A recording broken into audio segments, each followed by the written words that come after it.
నమో వెంకటేశాయ. దయచేసి ఈ వీడియోని లైక్ చేసి నన్ను ఆదరించగలరు.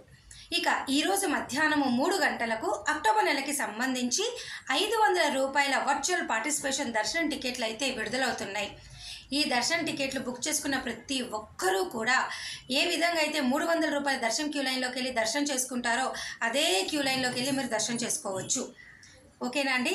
ఇక రేపు ఉదయం 10 గంటలకు అక్టోబర్ నెలకి సంబంధించి అంగ ప్రదక్షిణ టోకెన్లు, మధ్యాహ్నం 3 గంటలకు అక్టోబర్ నెలకి సంబంధించి వయోవృద్ధులు వికలాంగుల దర్శన టికెట్లు విడుదలవుతున్నాయి. తప్పకుండా బుక్ చేసుకోండి. ఓకేనా. ఎల్లుండి 24వ తారీఖున ఉదయం 10 గంటలకు అక్టోబర్ నెలకి సంబంధించి 300 రూపాయల దర్శన టికెట్టు, అదే రోజు మధ్యాహ్నం 4 గంటలకు అక్టోబర్ నెలకి సంబంధించి తిరుమల తిరుపతి తలకోన రూములు విడుదలవుతున్నాయి. బుక్ చేసుకోండి.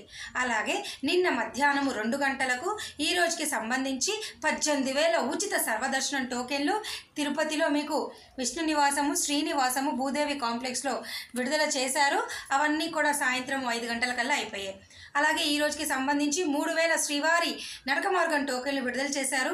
అవి కూడా రాత్రి 11-12 గంటల సమయానికి అయిపోయాయి.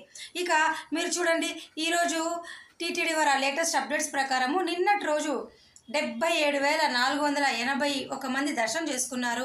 30,612 మంది తలనీలాలు అయితే ఇవ్వడం జరిగింది. రానున్న ఇప్పుడు జరుగుతున్న ఈ జూలై, ఆగస్టు, సెప్టెంబర్ నెలలో దర్శన టికెట్ లేని వారు మీకేమైనా డౌట్ ఉంటే కమెంట్ సెక్షన్లో నన్ను అడగండి. లేదా ఒకరోజు ముందుగా తిరుపతి వచ్చి ఉచిత సర్వదర్శనం టోకెన్లు, నడక మార్గం టోకెన్లు తీసుకొని స్వామివారిని దర్శనం చేసుకోండి. ప్రస్తుతం అయితే 2 నడక మార్గంలో టోకెన్లు ఇవ్వట్లేదు. మీరు ఒకరోజు ముందుగా వచ్చి విష్ణు నివాసము, శ్రీనివాసము, భూదేవి కాంప్లెక్స్లో అలిపిరి వారైతే సర్వదర్శనం టోకెన్లు తీసుకోండి. శ్రీవారి నడక మార్గం వారైతే ఇక్కడ మనకు భూదేవి కాంప్లెక్స్లో నడక మార్గం టోకెన్లు ఇస్తున్నారు, తీసుకోండి. ఓకేనా. ఇది దయచేసి మీరు అందరూ తెలుసుకోండి. ఇవన్నీ చాలా కామన్ పాయింట్స్, ప్రతిరోజు ఇవే జరుగుతాయి కాబట్టి నేను మీ అందరికీ చెప్తున్నాను. ఇంకా ఈ మిగతా రోజుల్లో ఏమైనా డౌట్లు ఉంటే నన్ను కామెంట్ సెక్షన్లో అడగండి. తప్పకుండా నేను మీ అందరికీ సమాధానం చెప్పడం జరుగుతుంది. మరి నేను ఈ వీడియో సెలవు తీసుకుంటున్నాను. ధన్యవాదాలు.